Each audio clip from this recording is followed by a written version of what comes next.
Assalamualaikum warahmatullahi wabarakatuh. Kita lanjutkan di sesi kita berikutnya di strategic marketing. Kita kali ini akan belajar terkait dengan customer analysis. Nah, seperti yang kita udah tahu di sebelumnya bahwa customer analysis ini adalah bagian dari strategic marketing di bagian-bagian awal ya, yang harus kita pahamin banget sebelum kita bisa nanti ngebuat strateginya dan kemudian mengimplementasikannya di tahap berikutnya. Nah, untuk customer sendiri ini, kita mungkin akan ada beberapa hal nanti yang akan kita preview atau mungkin review ya dari beberapa yang mungkin udah kita pelajari di sesi-sesi sebelumnya. Oke, jadi sekarang kita mulai dari strategic marketing analysis and planning process ini dulu. Seperti biasanya, kita harus ngerti di bagian mana kita sekarang belajar gitu ya. Nah, kayak tadi yang udah saya sebut, bagian customer analysis ini itu ada di bagian-bagian awal banget yang masih di situation assessment. Kemarin di sesi yang kemarin banget ya, kita udah belajar terkait situation assessment khusus di bagian customer and competitors secara umum tapi ya, baru secara umum, belum spesifik ke customernya atau ke competitorsnya gitu, tapi memang masih secara umum. Kemudian dari company sendiri masih belum kita bahas dan nanti akan kita bahas setelah kita ngebahas terkait dengan competition ya. Oke, terkait dengan customer mungkin kita udah clear ya bahwa posisinya masih kita ada di atas banget, bahwa masih di awal banget. Nah, ini mungkin balik ya ke marketing management. Kita bertanya lagi dong harusnya sebenarnya customer ini siapa sih? Customer ini siapa aja yang tergolong dengan customer. Jadi basically kalau dari definisi yang ada di sini kan customer itu adalah individu ya. Individu bisa, organisasi juga bisa, atau mungkin sekelompok orang gitu. Terus kelompok dari individu yang mereka itu nerima gitu. Yang mereka tuh dapat barang, dapat layanan, dapat produk atau ide gitu ya dari orang yang lain atau mungkin dari sebuah organisasi. Dan ya organisasi kalau di sini konteksnya mungkin bisa perusahaan, bisa sebuah merek dan lain sebagainya ya. Nah, tapi kan ketika mereka nerima, itu kan gak gratis ya. Ya ada yang gratis, ada yang gratis, ada yang gak gratis gitu. Nah, kalau yang gak gratis di sini, berarti kan in return of value. Jadi memang atas apa yang udah mereka bayarin gitu ya. Jadi apa yang udah mereka bayarin, baik itu berupa uang atau berupa hal yang lainnya, mungkin yang selain uang. Gitu. Jadi clear ya untuk di sini customer, itu kita nggak boleh sesempit berpikir bahwa customer itu adalah orang yang ngebeli sebuah layanan. Nah, nggak terbatas di orang yang ngebeli aja gitu ya, tapi juga orang yang pakai gitu. Karena di sini kan masih luas ya. Nanti kita akan ngelihat di sana customer itu ada orang yang make, ada orang yang beli, dan bisa jadi itu adalah orang yang berbeda. Nah, disinilah kita akan sedikit lebih dalam terkait sebenarnya siapa aja sih yang masuk di customer itu gitu. Jadi kalau dari si Huli di sini ngebagi customer itu menjadi beberapa role sih sebenarnya ya, beberapa orang yang bisa disebut sebagai customer. Nah, kita mulai dari yang paling atas dulu ya. Yang paling atas itu adalah initiator gitu. Initiator artinya orang yang mulai ngenalin kebutuhan dia dan dia butuh untuk ngedapetin sebuah barang atau sebuah produk atau sebuah jasa gitu. Nah, kita balik nih ke decision making process ya. Initiator ini kan ya orang yang punya kebutuhan ya, orang yang udah mengidentifikasi kebutuhannya sendiri. Nah, atau kebutuhan organisasinya gitu. Sehingga dia akhirnya menginisiat nih, berinisiasi, oke, aku butuh ini, aku butuh untuk bisa ngelakuin something, dan untuk ngelakuin something aku harus misalnya menggunakan atau beli sebuah produk atau jasa. Nah, itu adalah initiator ya. Yang kedua di sini adalah kita ke searah jarum jam aja ya. Ada berikutnya adalah influencer gitu. Influencer itu siapa? Influencer itu ya orang yang punya pengaruh atas dipakainya atau dibelinya sebuah barang tersebut. Bisa jadi siapa aja ya, bisa jadi siapa aja gitu. Nah, di sini orang yang influencer itu kenapa disebutnya sebagai customer juga gitu ya? Karena mostly memang mereka udah pakai gitu ya. Jadi memang mereka yang udah menggunakan barang tersebut kemudian menginfluence orang lain untuk ikutan ngebeli juga gitu. Jadi untuk mau menggunakan barang tersebut juga gitu. Nah, berikutnya ada decider ya. Ada decider di situ adalah orang yang punya keputusan gitu. Orang yang punya keputusan. Ini bisa siapa gitu. Bisa jadi juga siapa aja ya. Jadi let's say kalau misalnya di sebuah perusahaan, itu mungkin gambarannya akan lebih jelas di sana. Jadi initiator tadi bisa jadi sebuah fungsi ya di atau sebuah unit di sebuah perusahaan yang mereka misalnya butuh nih, oh saya butuh sebuah komputer. Nah, kemudian mereka bakal ngajuin kan, ngajuin ke atasan mereka gitu ya, atau ke bagian pengadaan. Yang kemudian bagian pengadaan nanti minta approval dari prinsipal ya, dari mungkin orang-orang yang manajer banget gitu. Yang akhirnya mereka memutuskan manajer tadi ya, apakah bakal ngebeli produk tersebut atau enggak gitu. Nah, itu adalah decider, orang yang punya keputusan beli atau nggak beli. Nah, kemudian berlanjut ke purchaser. Purchaser itu adalah orang yang ngebeli, yang melakukan pembeliannya, gitu ya. Jadi orang melakukan pembeliannya kalau yang tadi konteksnya adalah di perusahaan, maka ya bagian procurement-nya, bagian pengadaannya. Mereka yang ngurusin administrasinya sampai dengan ngebayar barang tersebut, gitu ya. Dan yang terakhir adalah user atau consumer-nya, gitu. Jadi yang mereka-mereka yang pakai barangnya, yang pakai jasanya, yang dapat jasanya itu secara langsung. Gitu ya, kira-kira di sini ada 5 role-nya dari customer itu sendiri. Yang jadi pertanyaan adalah apakah dari 5 ini selalu ada di orang yang berbeda-beda gitu ya. Artinya apakah customer harus sebanyak ini gitu ya untuk kita nyebut seorang customer atau beberapa orang customer dari sebuah proses pembelian misalnya. Tentu jawabannya enggak ya. Tentu jawabannya dari 5 ini bisa jadi ada di satu orang aja. Gitu ya, terutama kalau misalnya emang barang-barang tersebut adalah barang-barang yang emang personal ya. Personal misalnya, saya butuh beli pasta gigi gitu. Nah itu kan saya yang initiate ya, saya yang initiate. Jadi saya initiate, oke saya pasta gigi saya udah habis, saya butuh untuk beli pasta gigi, saya initiate gitu. Kemudian sampai yang berikut-berikutnya, mulai decider gitu ya, yang punya keputusan untuk akhirnya saya beli pasta gigi itu ya siapa? Ya saya sendiri gitu ya. Saya nggak perlu minta izin ke orang tua misalnya atau ke temen gitu kan, nggak perlu. Jadi ya udah saya nanti akan beli gitu ya. Jadi saya memperbolehkan diri saya sendiri untuk beli gitu. Itu decider. Kemudian siapa nanti yang pergi ke Indomart misalnya atau Alfamart gitu? Ya saya sendiri juga gitu ya. Saya yang bayar gitu. Artinya purchasernya juga saya sendiri. Dan yang terakhir adalah user atau consumer, itu nanti yang pakai. Nah, pas giginya tadi kan buat saya sendiri itu ya, yang saya bakal pakai sendiri ya. Maka user atau consumernya juga saya sendiri. Nah, perlu banget untuk bisa mengenali hal tersebut karena bisa jadi juga itu kan kalau tadi konteksnya ada di orang yang sama gitu. Bisa jadi konsumsi ini di 5 role ini tadi itu ada di orang yang berbeda-beda. Contohnya apa juga nih? Contohnya kalau misalnya kita ngomongin terkait napkin ya, atau kok napkin. Contohnya adalah Pampers gitu ya. Kalau misalnya buat yang berkeluarga beli Pampers gitu. Yang pakai Pampersnya siapa gitu? Yang beli bukan ya. Jadi kalau dia udah bisa beli ke Indomart gitu ya, bayar, ya maka dia nggak perlu pakai Pampers dong gitu. Nah makanya orang yang initiate gitu ya, bisa jadi ibu-ibunya initiate gitu ya, maminya. Waduh Pampersnya udah habis nih, butuh beli lagi gitu ya. Terus si papinya nih masih lagi di kantor gitu ya. Papi tolong dong beliin Pampers gitu ya, nanti pas pulang dari kantor gitu. Maka nanti yang purchase adalah papinya gitu. Dan kemudian ketika pulang nanti Pampersnya dipakai sama anaknya gitu ya. Jadi itu bisa jadi berbeda-beda ya.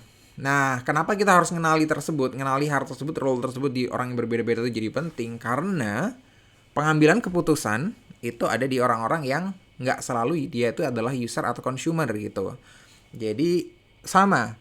Artinya juga ketika kita harus nge-advertise ya, kita harus ngebuat iklan dan lain sebagainya, targeting kita itu nggak selalu harus ke user atau consumernya.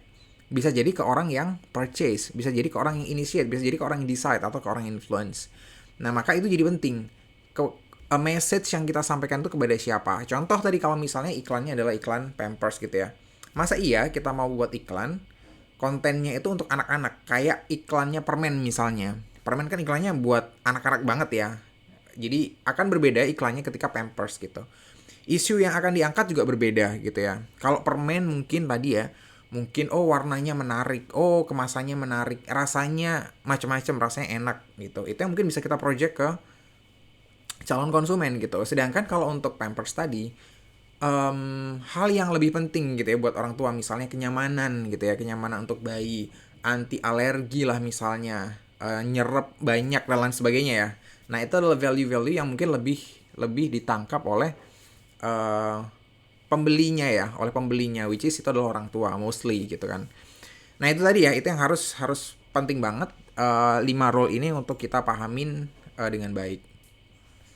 Nah kemudian ini mungkin secara umum sih kalau yang ini ya, understanding customers gitu. Jadi ada beberapa hal gitu di sini yang harus kita pahami ya. Jadi ada 4W dan 4W, 5W dan 1H ya. Jadi di sini ada who, what, when, why, where, and how gitu. Nanti ini sebenarnya ujung-ujungnya juga nyangkutnya ke ini ya, marketing mix gitu. Yang pertama adalah who ya. Who ini terkait dengan who is involved in buying and consuming. Siapa aja sih yang involved? Nah ini tadi berhubungan dengan yang role yang di slide sebelumnya tadi ya. Jadi siapa yang terlibat di situ gitu? Apakah orangnya sendiri atau mungkin orangnya berbeda-beda yang ada di sana? Bahkan kalau yang di B2B ya, kalau yang untuk di kita jual ke perusahaan gitu, maka akan sangat banyak orang yang terlibat bisa jadi gitu ya. Orang yang initiate, orang yang nanya, orang yang bayar, orang yang memutuskan itu bisa jadi berbeda-beda banget gitu. Makanya jadi lebih kompleks gitu ya, prosesnya di B2B itu lebih kompleks dan biasanya emang rentang waktunya agak lebih panjang. Kemudian juga yang berikutnya adalah what are the choice criteria ya. Jadi kriterianya apa aja kalau misalnya mereka beli itu, apa sih yang ada di pikiran mereka, barang A itu harus kayak gini, harus kayak gini, harus kayak gini gitu ya. Kalau saya beli HP itu harus yang bentuknya bagus, fiturnya keren, harganya murah gitu. Nah bisa jadi kayak gitu kriterianya.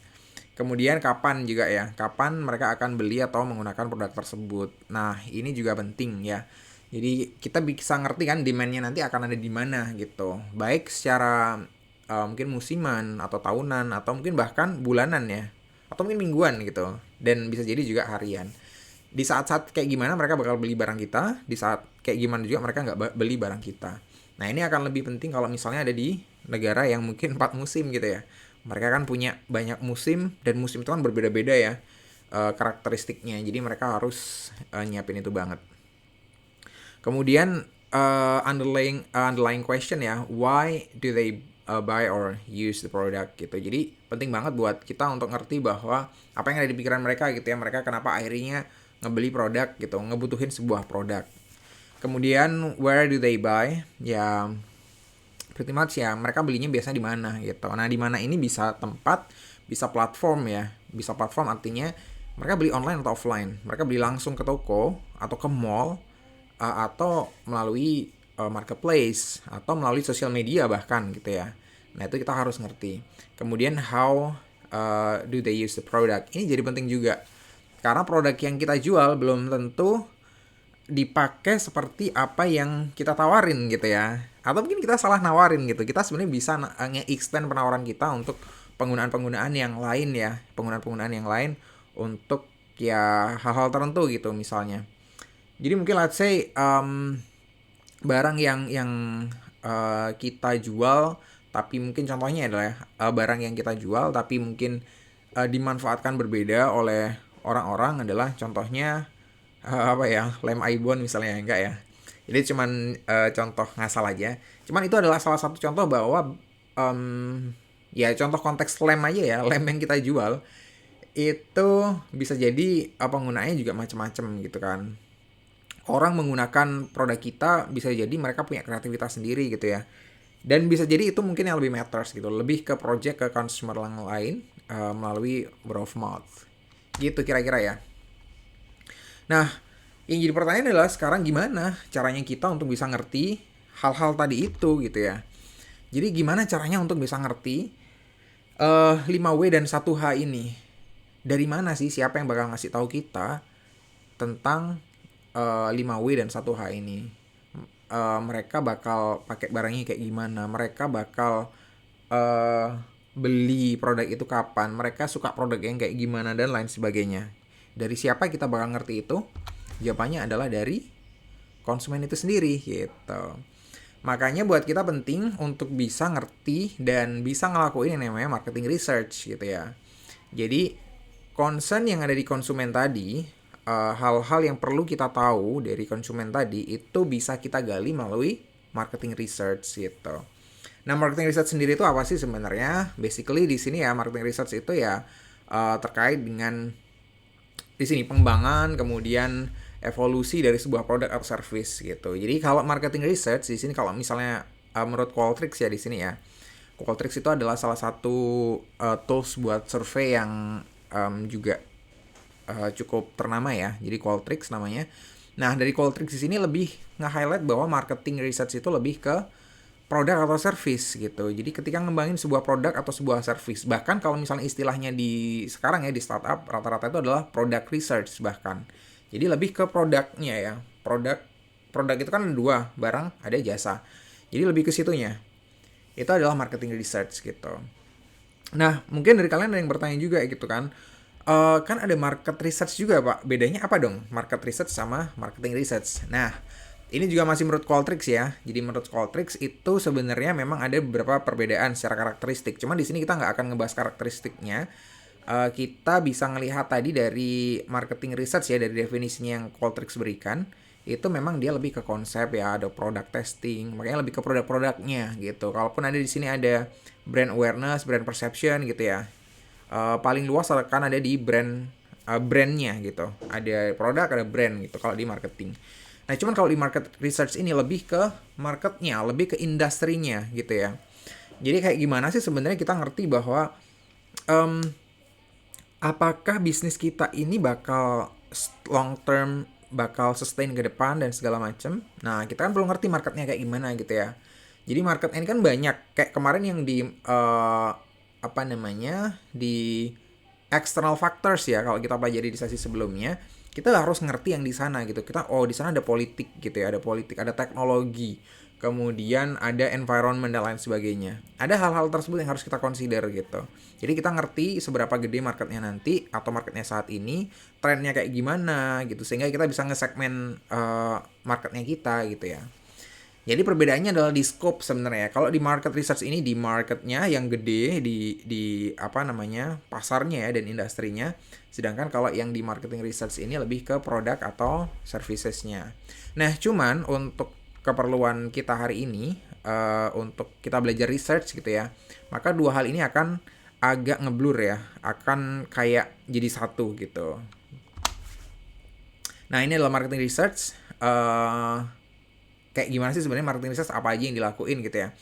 Nah, basically marketing research itu bisa kita dapetin datanya itu dari beberapa hal ya. Dari beberapa hal. Di sini ada 3 sebenarnya yang disebutin. Yang pertama adalah dari company records gitu.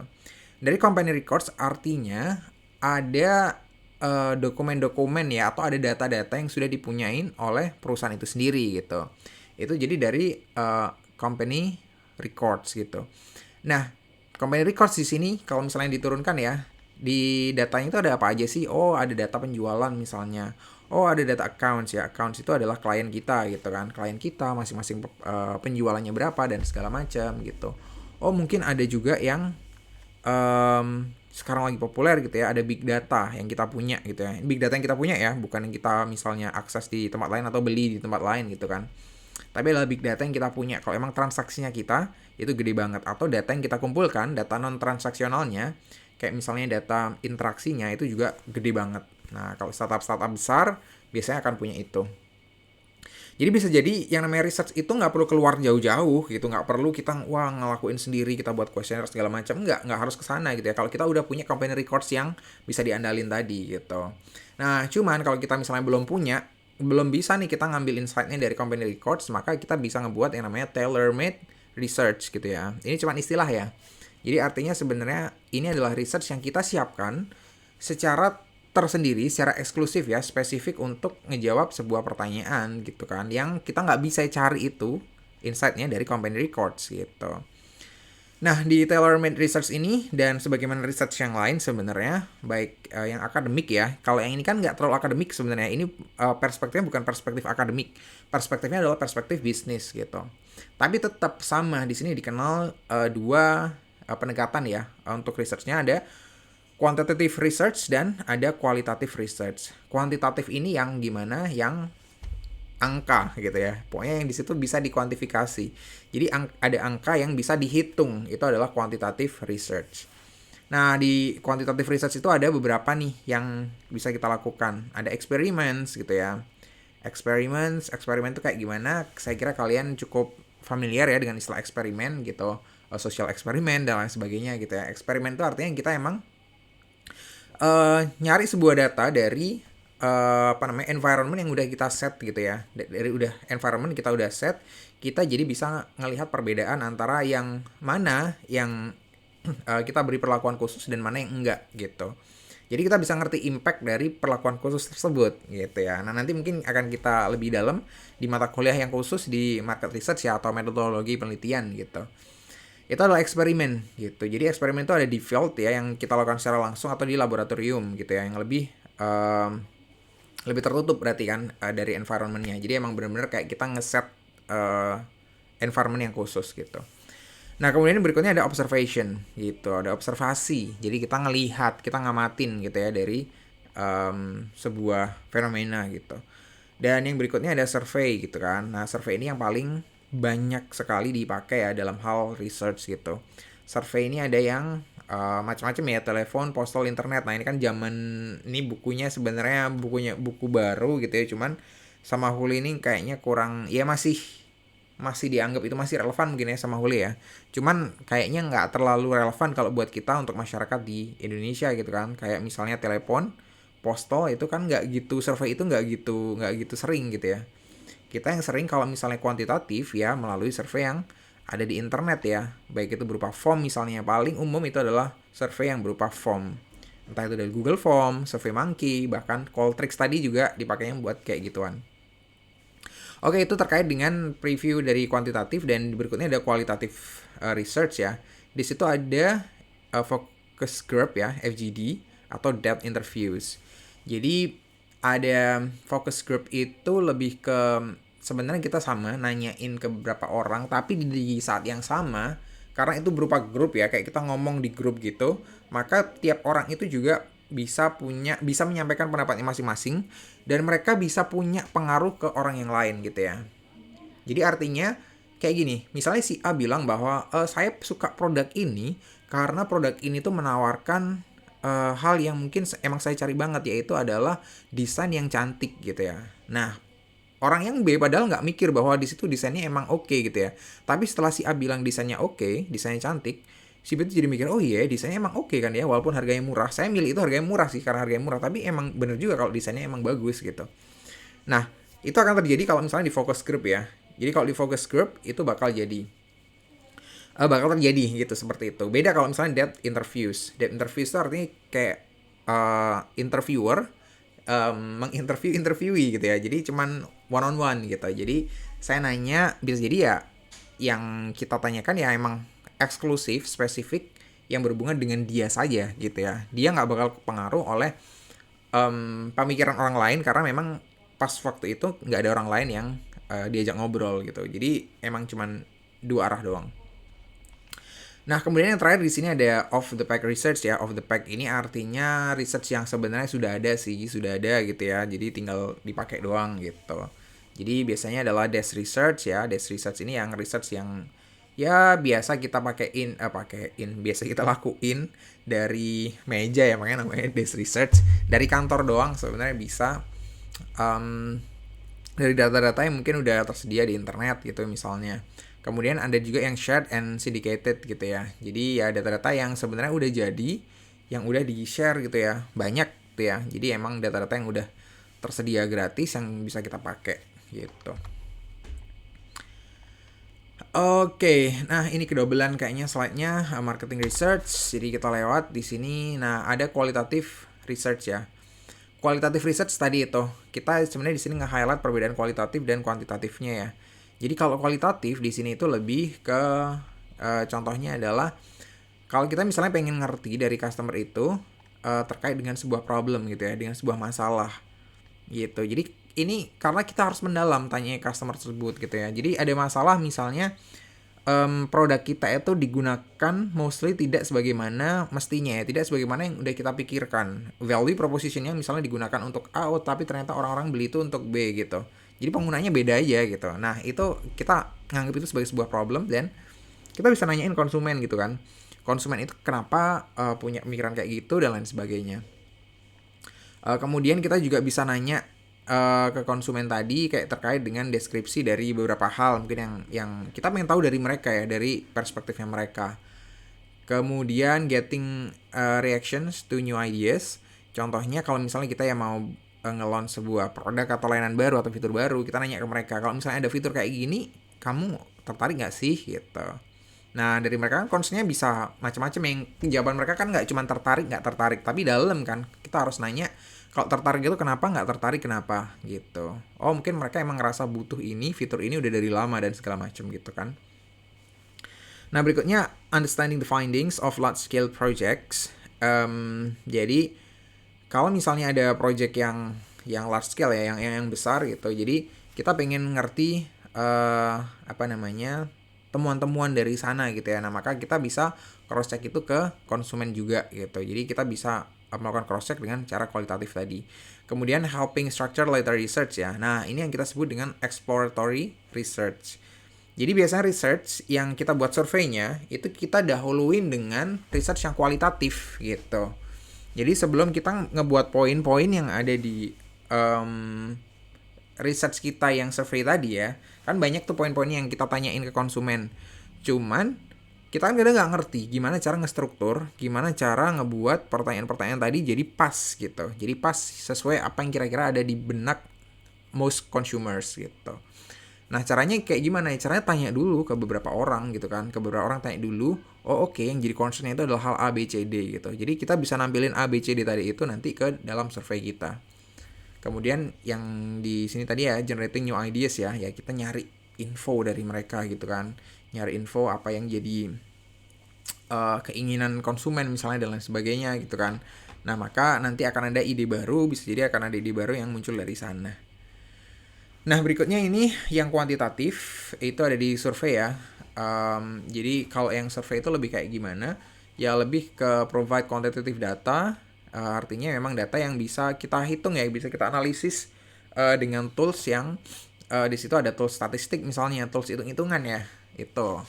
Kemudian tuh determine customer requirements and expectation. Jadi buat kita ngerti apa sih yang emang diharapkan dari konsumen ya. Ini dari konsumen secara umum gitu. Artinya kalau di kualitatif tadi, karena kan metodenya kan kita cuma bisa pakai nggak banyak ya, kayak tadi kita langsung interview gitu kan, atau langsung fokus group discussion. Artinya yang terlibat di sana bakal nggak banyak gitu. Kalau nggak banyak artinya sebenarnya tingkat akurasi data yang kita kumpulin, kalau misalnya kita bandingkan dengan populasinya, dengan kebanyakan konsumer yang lain, bisa jadi kan berbeda gitu ya. Karena yang kita tanya cuma sedikit.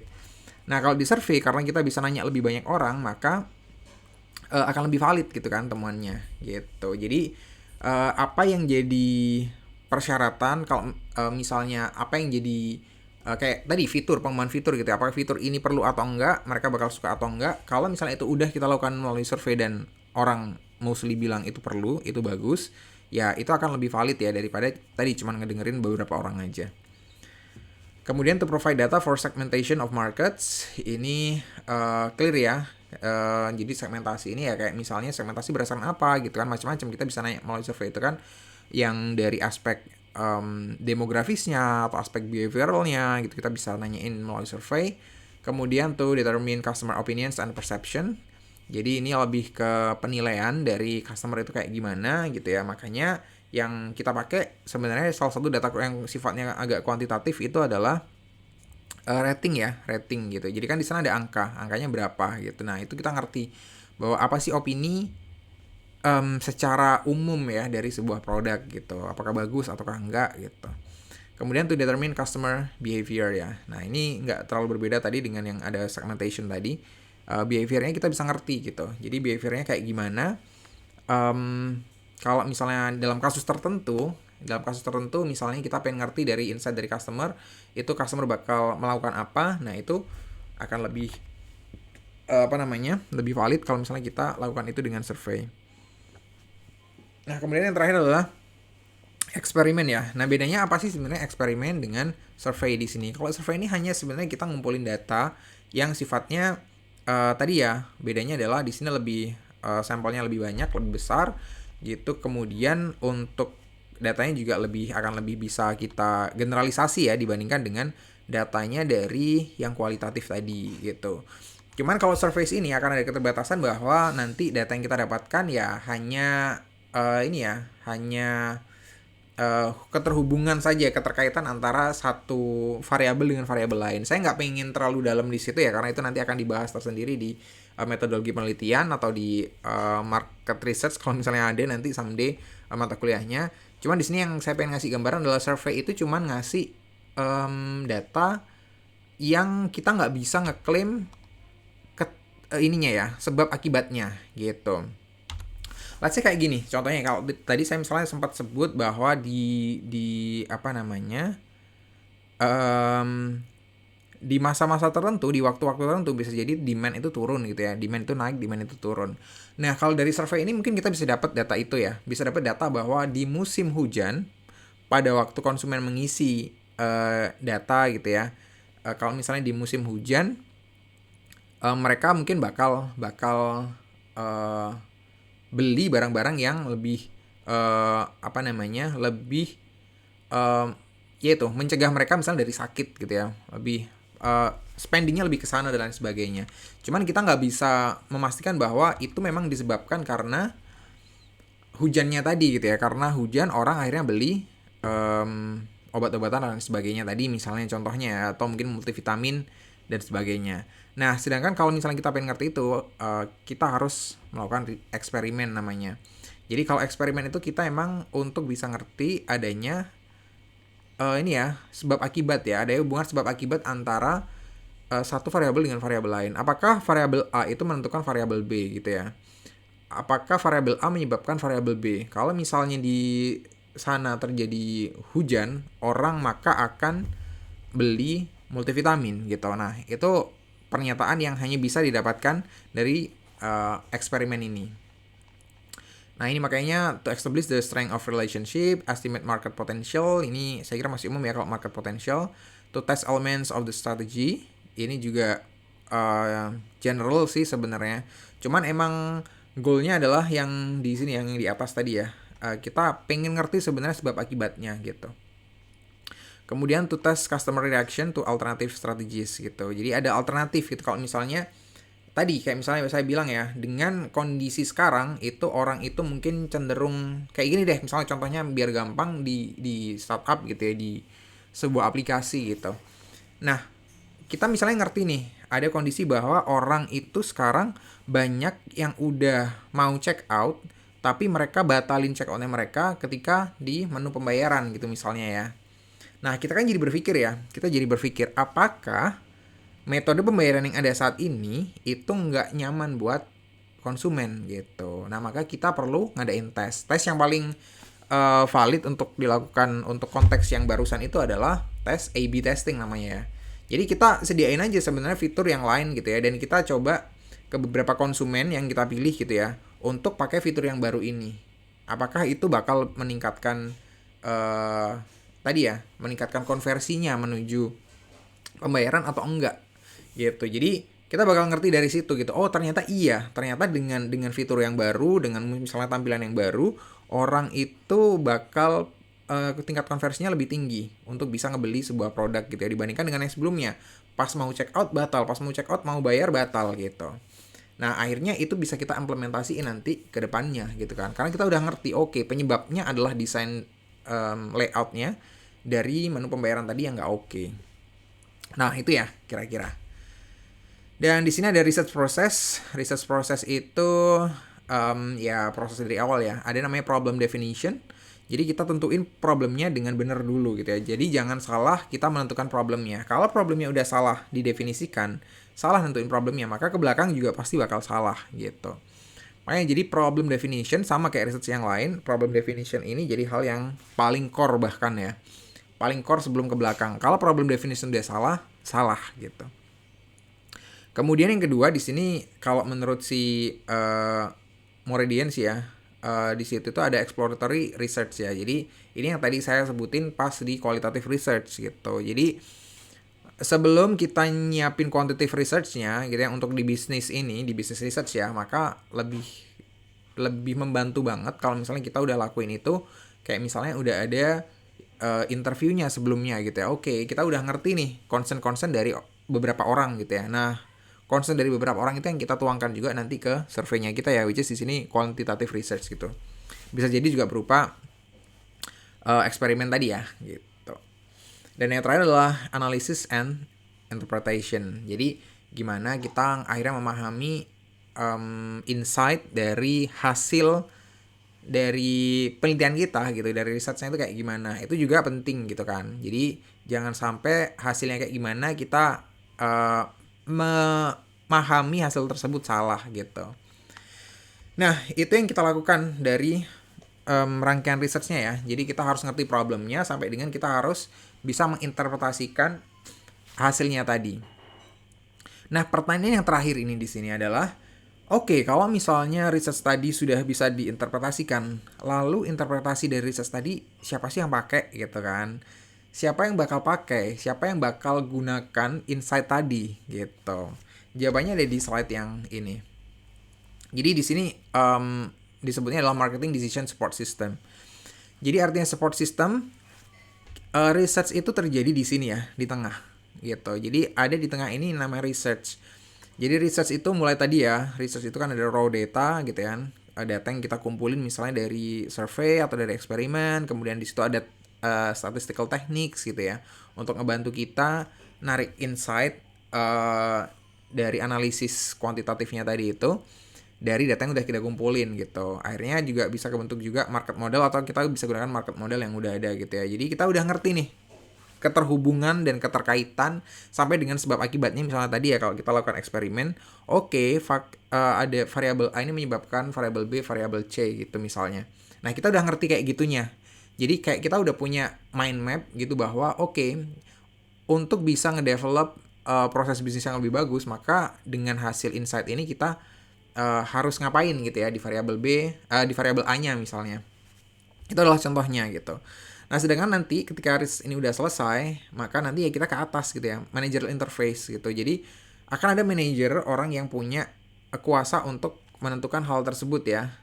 Dan biasanya juga itu adalah marketing decision maker, which is bisa jadi ya manajer kita, bisa jadi ya di C-level gitu ya. Ada hal yang harus kita ubah gitu ya, ada fitur yang harus kita tambah. Nah, itu tentu bukan dari kita sendiri terus udah gitu kan. Kita butuh approval dari orang-orang di atas kita biasanya. Nah, kemudian itu decision-nya kalau udah ditentukan ya decision-nya kayak gimana, maka akan balik berupa ini ya, decision ya, akan diterapkan, diimplementasikan di marketing environment gitu. Jadi di lapangannya diimplementasiin gitu.